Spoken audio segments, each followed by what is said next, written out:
And I mean, he, like you said, he loves to hold forward. He's a very he likes to play aggressively, and that is his sort of his mantra. That is his MO whenever he tries to play. And I mean, Maypul's a character that can do kind of everything. Like, you can play more defensively behind Lily, and you can play with the more like wrap heavy game, or you can play with really strong normals and go into their face. Loses finals. We've been starting on ethereal gates a lot this top 6. I'm just saying, this has kind of been the go-to so far. It has the title theme of Rivals of Aether in it, right? It's very true. Yeah. I didn't think about that at first, but yeah, it does sort of like have the title theme. It fits in with the whole like finale too, because in story mode, this is where everyone winds up at the end of it all. You got the last stock effect here. It's perfect. And that being said, I mean, we're getting one step closer there. The first stock taken by Soulrifle in 30 seconds. All right, yeah, that's it. Yeah, I mean, we're talking Soulrifle in the lead right now against Cake in losers finals. I mean, all that being said, we also know Cake is a player who can absolutely make those crucial adaptations and can play like an extremely long game if he needs to. But so far, Soulrifle keeping things rolling along, getting a Forsburn marked off stage, and that didn't even. That was big. Together. Yeah, that was big. That could have been potentially 2 stocks up. All right, yeah, Cake's just throwing out a down tilt every now and again, trying to just create a little space. Say, like, don't come over here. Not right now. I need a moment, you know? Soulrifle just goes high, manages to make it back. We have even percents, but again, this favors Soulrifle, goes for the F tilt and gets the forward air right off of it, too. Yeah, and up 2 stocks right now. I think Dan might be onto something here, I think. Yeah, this is what you needed to come in. You need that big game 1, especially since you've been playing on stage and you've been playing well. Carrying that in is massive for Soulrifle right now.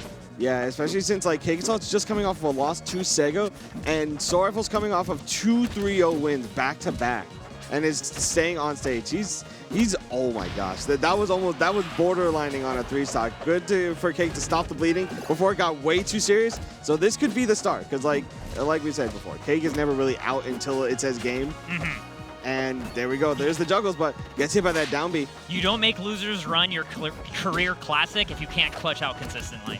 Exactly. But right now, Soulrifle doing the up B cancel into the full uppercut. I remember he mentioned that he reactionarily does that. He mentioned he does up B cancels and checks for DI, and then reaction chases to do the full uppercut if they do slight DI.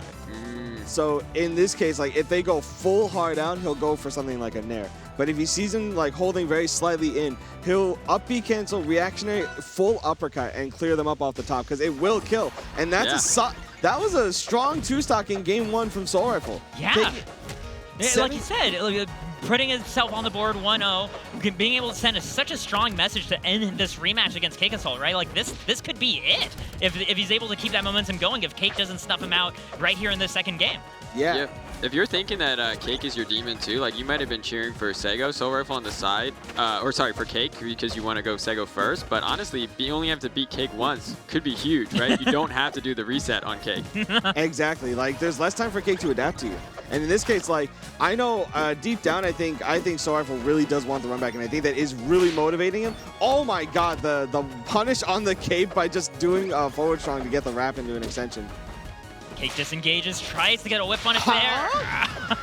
Yeah, that backwards at forward special to get the Lily. Yeah, that is a situation that Soulrifle has been finding on all the players he's been fighting against in like the top 38. It's been helping out so much. That too, and I also want to just note, like, he got that off of just a raw forward strong off of a micro spacing in neutral. Like, that converted off of a forward strong wrap into a side B. All right, 104% right now on Cake's second stocks.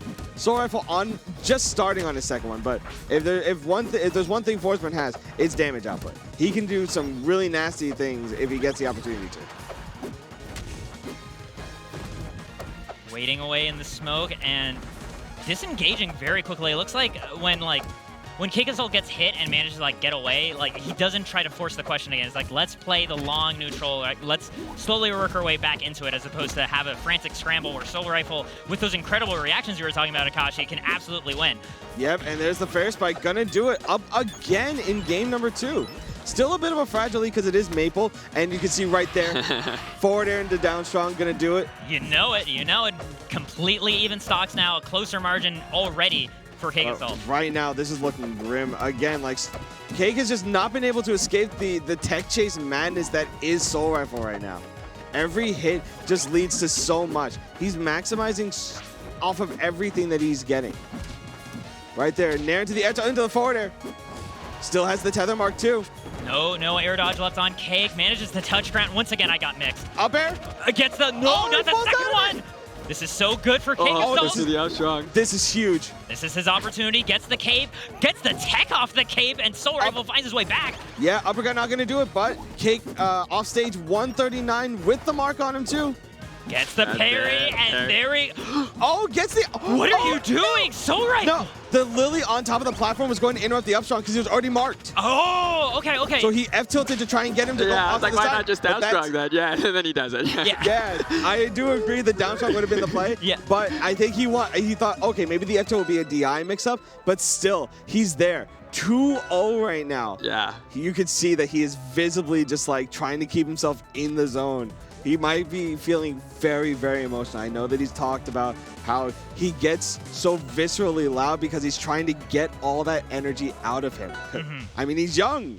Yeah, He's 18 or something. Like, the dude's got a lot of energy in him. And when you're on the big stage facing off against the best player in the world, about to maybe 3-0 him? I mean, here's the understandably, like, a little excited about that. The good sign of fortune, though, right, is he had a dropped kill against Sego, right, that he could have found. Yes. And that's what led to Sego winning, was he just couldn't find it together. In this case, the drop kill, Soulrifle kept his composure. He took that game. That's something he couldn't do yesterday.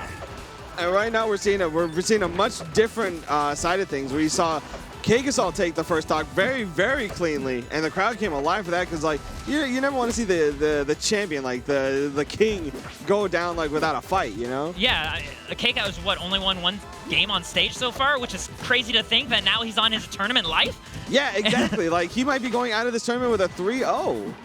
I mean, right now it's looking like he's on his way to at least forcing a game 4, but to think that, like, he is so far, like, he has to make such a big climb up. Yeah, he has to win on Soulrifle's counter pick twice, but he's got the full combust charge. At the very least, this is a great recovery mix-up, and it can turn into a 3-stock confirm. Exactly, yeah, and we're seeing the sushi loops come out, nair 1-2 into a conversion every single time. It's super good for a character like Maypul. If he's not ready to tech it, he's going to get hit. But that forward air, gonna take the stock, gonna give Shippy a little bit of momentum. Fighting his way into the smoke, but still Cake Assault wins out in the end, but an important parry. No, he was still invincible because he parried Lily. Yep. He tried. Went right through. Yeah. You gotta be thinking like, oh no, I goofed, I bamboozled. That miss on that side B mark wound up costing him that whole game 3, and the crowd is coming alive. Everyone is shouting. Hip hip hooray over and over again at Cake Assault's back here. I mean, being able to put yourself back in with a 2-stock is fantastic as a way to just cancel out like whatever negative momentum you had as a player, right? Yeah, exactly. And if you're someone like Cake Assault, like, there's never really a bad stage you think you'd want to go to. I mean, the only we're seeing Jules Vale and Troupple Pond bands and going to Tower Heaven. Yeah, going to Tower for game number 3. I mean, Lily's great on basically all platforms. The only platforms I think she's really like not as useful on are maybe like Blazing and Gates. But Soulrifle already won on Gates, so he doesn't have to worry about that. He does have to worry about that SD though at 40. That is huge. Oh man, after the way the previous game went as well, Akashi, you were talking earlier about that amount of passion and energy and the kind of nerves that come with that for being so young on this stage. I'm kind of worried, like, can Soulrifle keep it together now with the way things are suddenly turned? Yeah, that, again, like, it's very real. Like, when you're on the stage, you play so much differently. Dan mentioned it before. Nerves on stage, the big stage, Genesis 9, the season finale stage is huge. And going up 2-0 is arguably even more dangerous because, like, you're already like thinking, all right, I'm right there. I'm right. You look at the trophy sometimes, and it's very easy to like catch yourself thinking about the next set and not the set that's currently going on, and that can be huge. Gets the forward air. Still holding on to life at 162, and Cakes just keeps it. Oh, I'm so worried there, and it still puts him in a tough position. Yeah, this is rough. Down tilt again. Going for the 4-strong there. That's going to kill, and Cake is up 3 stocks to 1 right now in game 4. Immediately does stock change with a smoke screen. Yeah, too far away to really convert off of that one. Yeah, and there's so much smoke too that like Maypul can't clear all of that so fast. But it doesn't matter. Soulrifle manages to close out that stock. Still has to take out 2 more in order to slay Cake Assault. Yeah, and you see Cake's just kind of hiding in the smoke right now. He doesn't want to go anywhere near Maypul. Going for a lot of more interesting conversions than what we were seeing just not even a few games ago. Like we were seeing very like optimized gameplay. We were seeing very like calculated decision making. Oh, wait, there it is. Okay, we're starting to see it again. That's sort of like up B cancel, like, okay, I see where you're DIing. I'm starting to react to it. We're seeing that Soulrifle again, which is good to see. Ooh. If that hadn't traded, I think that would have been a kill. Yeah. I think so, yeah. Solid read. Solid stuff, yeah. Gets the up strong. Maypul can clear his stock at 50. We've seen it before, but that back air is going to do it. We're not going to see it there, but we know he can do it. Yes. Yeah, we know he can. We know he can do it. We're seeing a very tense game 5 right now. That got a little bit closer than game 3. Game 3 was kind of like, all right, I'm Cake Assault. I think you know who I am. I think the people know who I am. I'm gonna make it. I'm gonna make it work. Cake Assault at 3rd, right? If you're the person who made Cake Assault leave at 3rd place at Genesis, that would be absolutely insane. Yeah. And like on top of everything else, right? Like these guys have so much they're playing for beyond just this single set, beyond their history as players. It's like Soulrifle to win would guarantee 100% we have a new Genesis champion. Absolutely. And I mean, even if Cake Assault wins, there might be the very real possibility that Sego could just leave with the Genesis Championship from winner's side. He might not drop the set. But I know that both of these people want to get back at Sego. Absolutely. Like, Cake wants the rematch. Shibby wants to absolutely get the run back from winner's side that he feels like he threw. He feels like, oh, you know, that set should have been mine. Like, I had that dead to rights, and I let that slip through my fingers. Right now, we're having very close even percents. Each player managed to get a pretty strong hit, but now we have Cake Assault taking that first stock. Yeah, and that is huge right now, because again, like 61%, Cake playing so well around the Lily and goes in for the parry right after he knows the combo is going to end. 79 and counting, waited for the tech and everything, but just barely missed it, but it doesn't matter. Where you go, he's going to find you. He's going to have his clone ready to set him up just perfectly. Cake Assault with his strongest lead yet here on Game 5. Looking like Liam Neeson from Taken. He's got all the answers. He is just... He has a set of skills he's developed along a very long career, Akashi. Yeah. Skills that make life miserable for other players like you. Oh, no.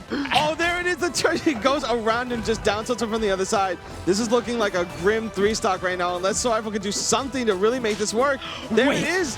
Down strong off of the parry punish. The triangle dash too, specifically after the tether, which helped him stall out for that parry and get himself that kill. Soulrifle still has a long road, but I mean, this is Forest Floor. Really short ceilings here, right? This is still possible. It's still possible, but Soulrifle has to do so much work to get this to do it, but the up strong is going to do it, and Cake Assault with a reverse 3-0 after such a dominating game 1 and 2. Is able to take it home. And did he not fist bump? Not fist bump. He doesn't want to do it. He looks very upset about it. What? Yeah. There he goes. Yeah. He gave him something. He gave him something. But I mean, again, it's the passion. Yeah. It's the passion from the players. You know, sometimes in those moments, it's just incredibly tense. Yeah, I mean, Cake has also been a little bit of a bully to Soulrifle on Twitter.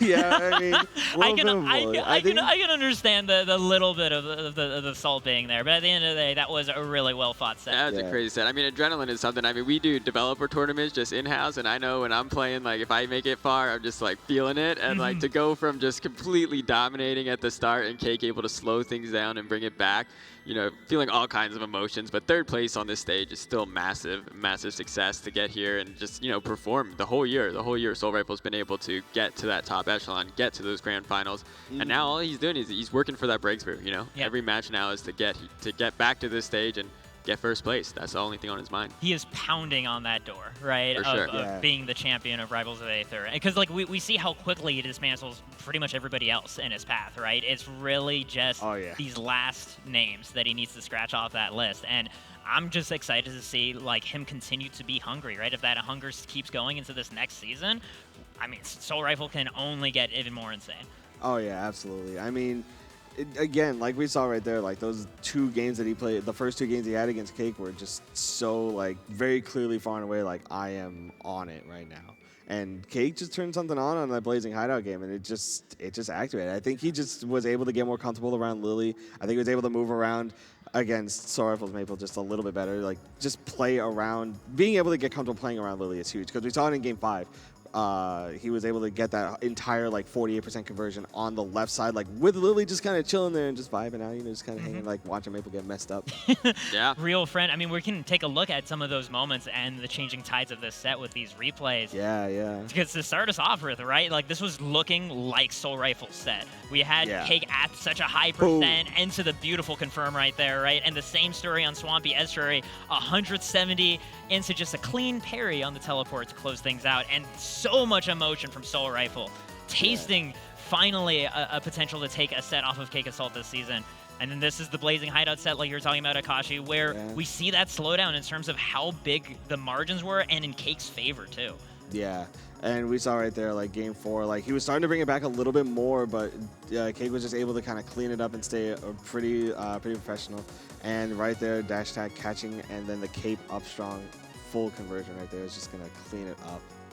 Yeah, beautiful stuff for Cake Assault. Yeah, it was a close set between both of them, but I think at the end of the day, Cake's got that experience. He's got 6 years under his belt. Like he is like the Genesis champion 3 times for a reason. Yes, you know? Like, yes, absolutely. Yeah, he loves the stage for sure. Genesis 5, Genesis 7, Genesis 8, you know. Yeah, looking at a 4th one. I mean, Cake goes back so far because Genesis 4 was one of his breakouts where he actually beat Ralph, who at the time was, you know, what we thought was #1 going into the tournament. Obviously, full stream coming out and winning, but Cake there kind of showed up and said, "Hey, you know, everyone at the time was like not sure how good he was, and he was like, it turns out I'm very good. Turns out I'm very good, and turns out I'm going to become the best. Yeah, you just got to give me like a year or so, you know. Just wait until G5 when me and full stream are on stage, then you'll see.